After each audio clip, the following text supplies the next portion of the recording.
Hey, listen, I quit. Yeah, I'm going into stocks. Name of the game. Move the money from your client's pocket into your pocket.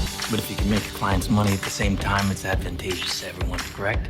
No. No one is paying attention. It's unbelievable. Have to act now. God, this is intimate. I feel like I'm financially inside of you or something. Okay. I have 5 houses and a condo. I'm considering going long on April wheat. What do you think, Valentine?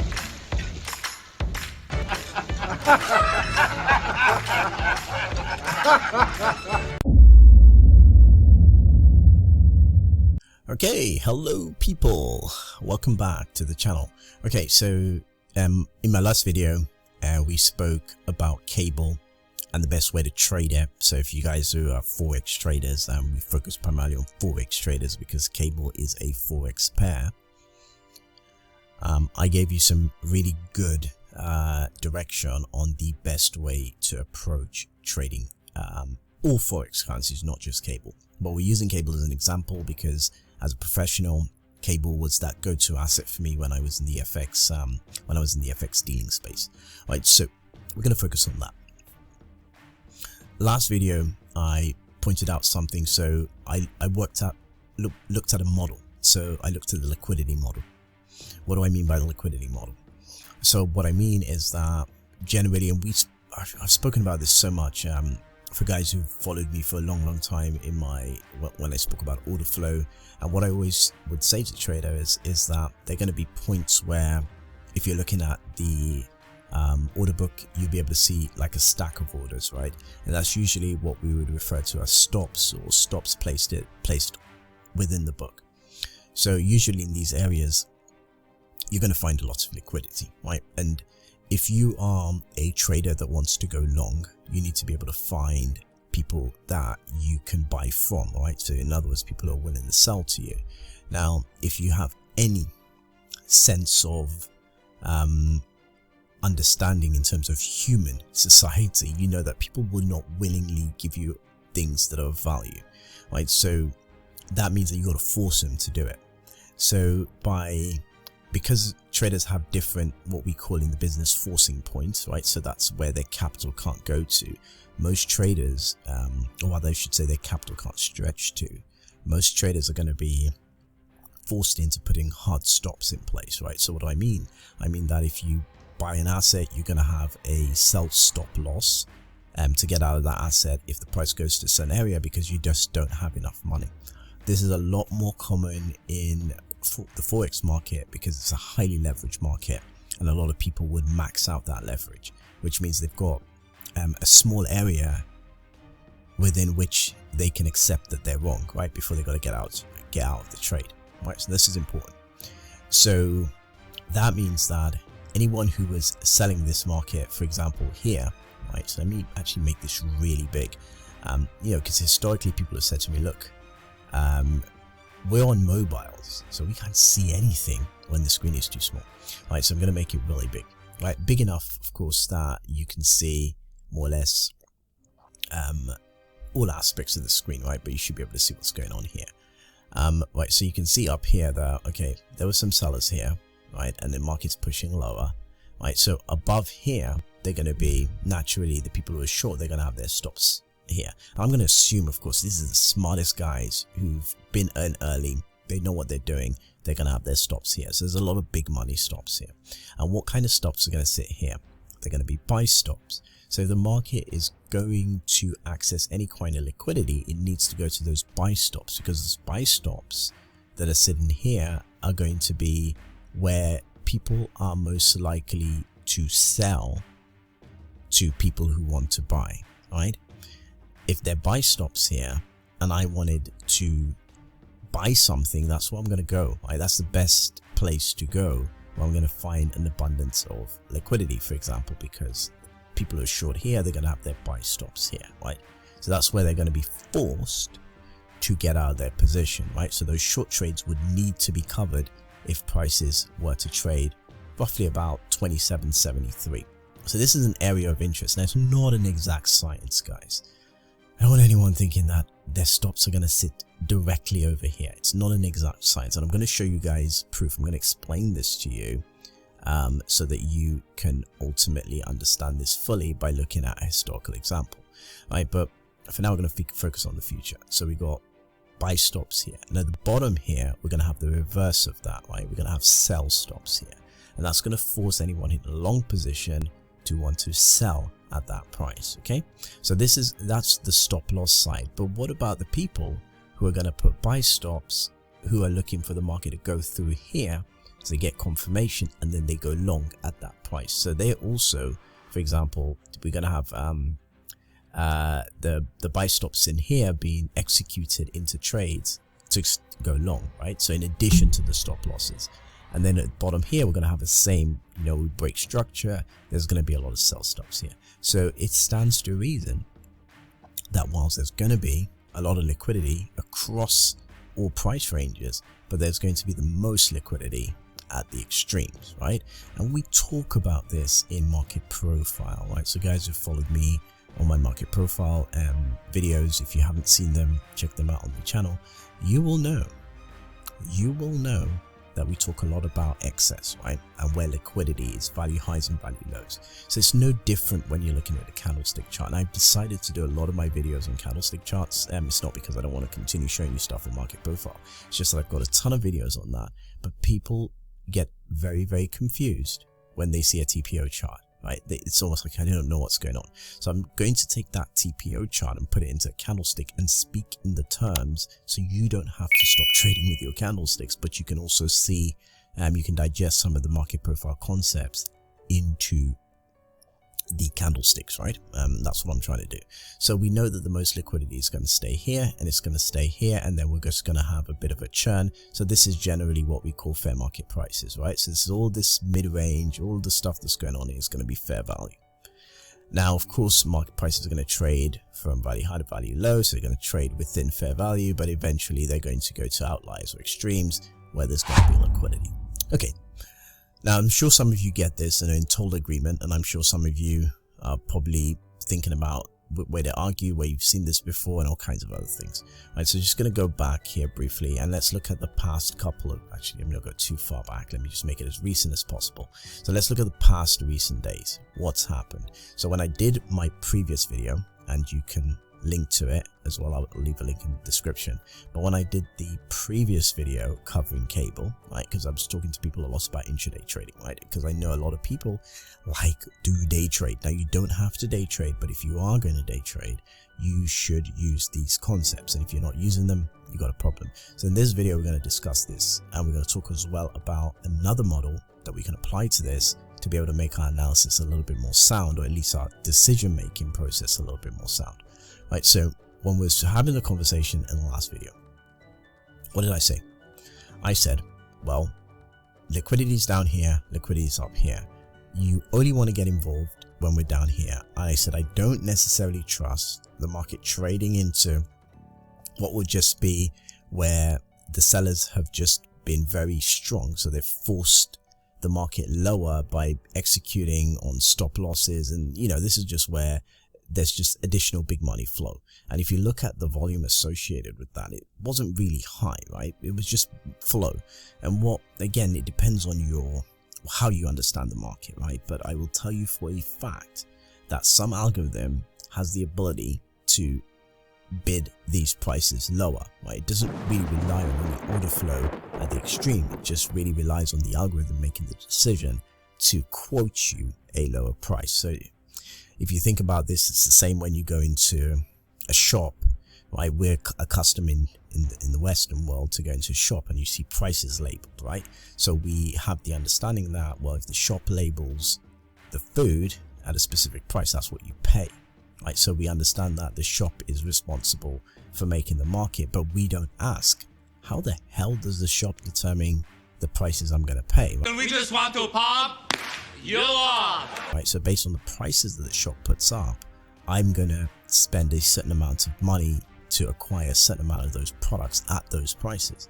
So if the supermarket decides to make prices lower, then some people are going to purchase more of that item, right?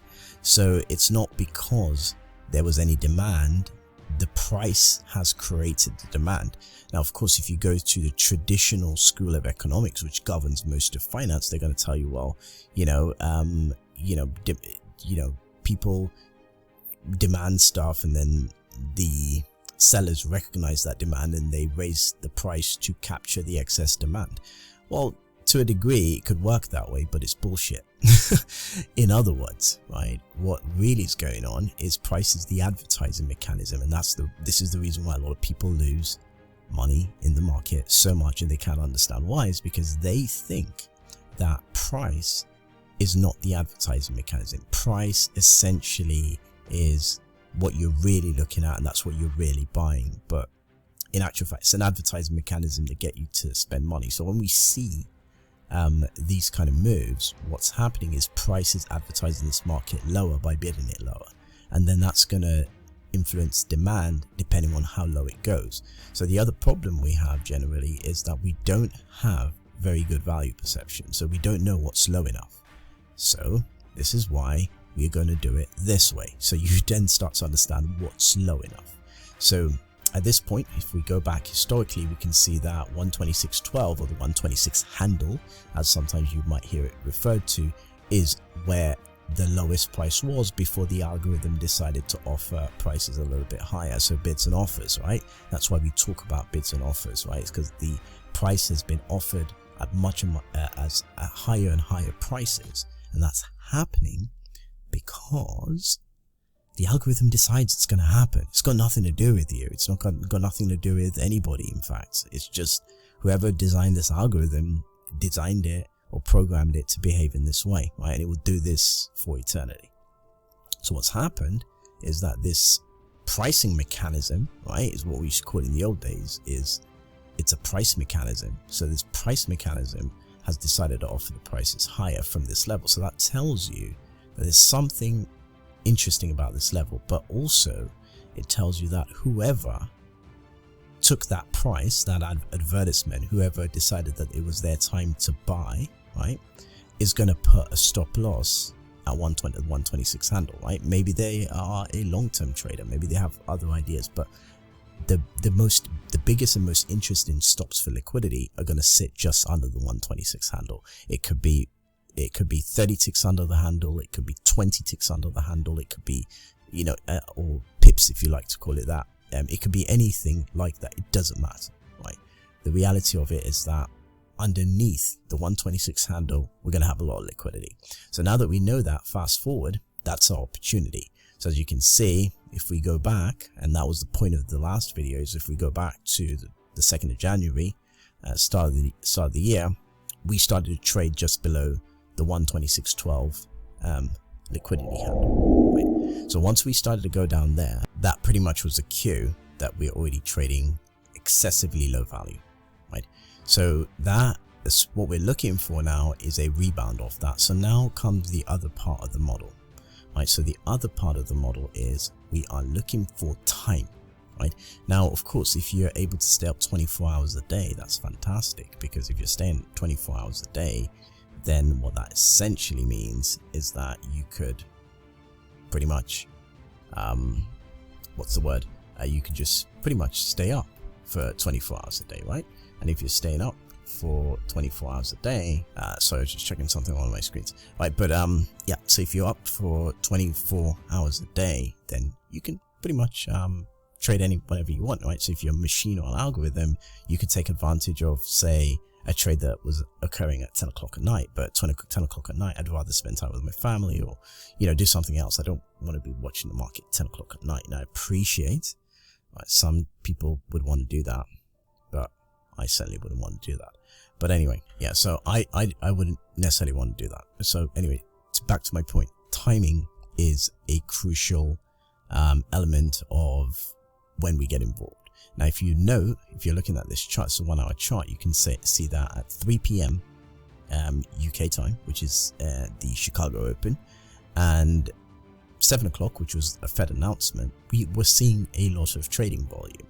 So let's say we've observed this and we wanted to get involved, then a good time to enter this trade would have been on the Nasdaq Open, for example, or the New York Open, which was about 1 o'clock, which will allow you to access the best prices ahead of the Chicago Open. Now, because we also know the Chicago Open draws in a little liquidity, it may well be that this market could trade much lower and strike out more liquidity at the low. So that is the risk on the trade. You can't do anything about it, right? You've entered in, you've got a good stop loss. Again, you've put now a stop order like everybody else, right? So you've done that thing. You've gone long about here, right? Which is 126.24. And then you've put a stop loss down here, just under the 126 handle. So guess what? If people need more liquidity, you're going to provide it for them. What's up, big Right, so that's some of the downsides with using a stop loss, but the entire market has been conditioned to do it because it creates forcing points, right? In the end, you don't have endless capital. There's a famous trader who says if you had an endless amount of money, you could never lose in the markets, right? And that's the general idea, right? Is that stop losses are kind of there to limit the loss, and for that reason they're going to provide liquidity.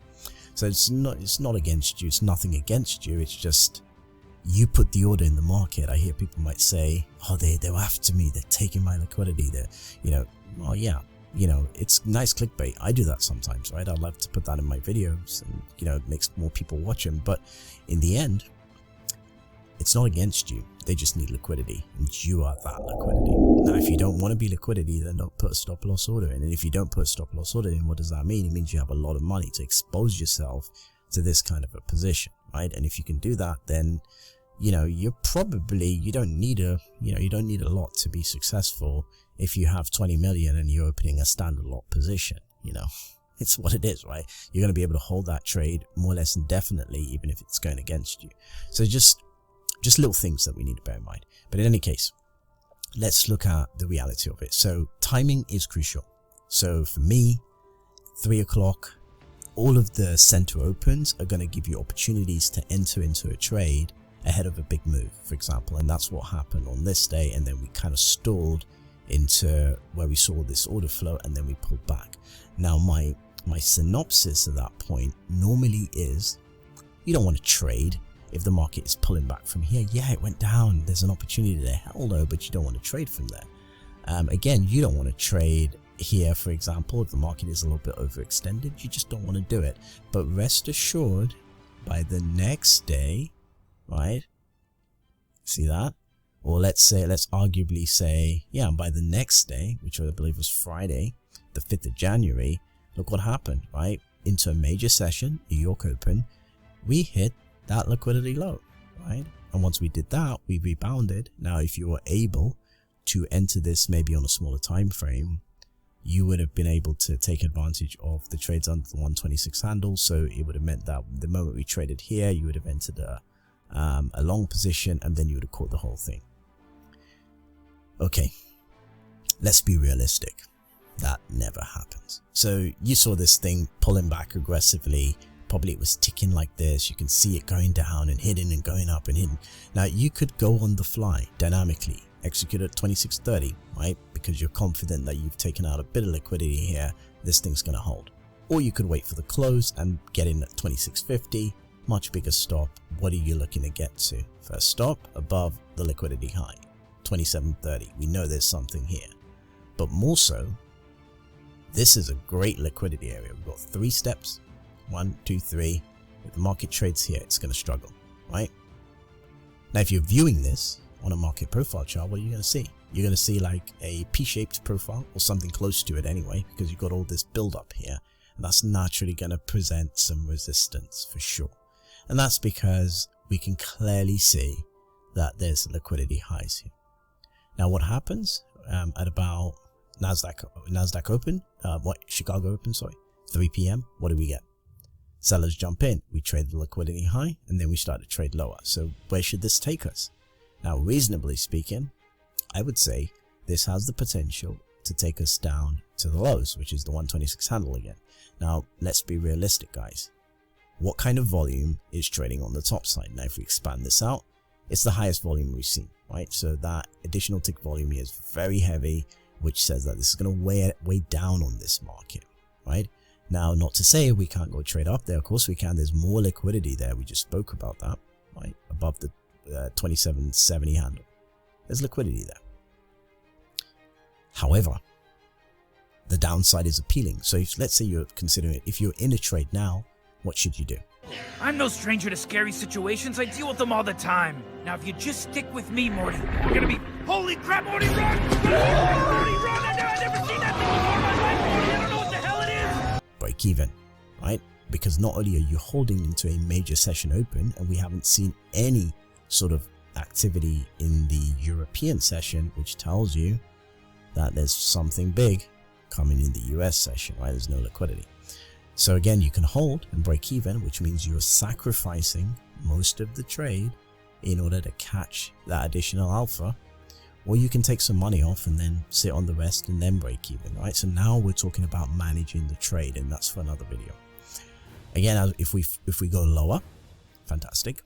If we go much lower, then you get additional alpha. If we don't go lower, then it is what it is. Now, if we do go lower, what becomes a good execution point? Now, we spoke about this. Everything here is kind of mid-value, right? It's high-risk positioning. Everything below here is where we want to be interested in. Now, it's very possible that we could drop lower and then hang. That's okay too, if you can see the case for a decent rebound. However, just so you minimize your own risk on the trade, you want to focus on high probability setups, right? This is what we mean by a high probability setup. I could trade here, I could trade here, but who cares? Who gives a cahoots about this stuff? I would rather trade at a high probability setup. So I want to see the market trade, take out liquidity, resettle above, and then I will go long, right? So again, if I was using a market profile chart, all that is I'll be trading into bids, right? Or I'll be trading into value low, extreme value lows, or I'll be trading into an excess area, right? And looking for a tail up. It's the same thing, right? So it's just how we think about it and how we apply it. So what's your next move? Money talks. Bullshit runs the marathon. So, see ya. And I wouldn't want to be here. Wait for the market to trade under the 126 handle, or wait for it to go above the 127.70. You should not be putting any trades unless you see unless you see two of those outcomes. And that's how you're going to stay profitable, right? And that's how you're going to make money, because the pippage between there and the risk on that trade is now immensely reduced. Now, I'm not saying you're not going to be wrong at points, but when you are, it's going to be fewer times because you're only trading maximal setups. Now, you can backtest to see how many times this scenario would have gone in your favor if you'd looked at the market in the way I've just described.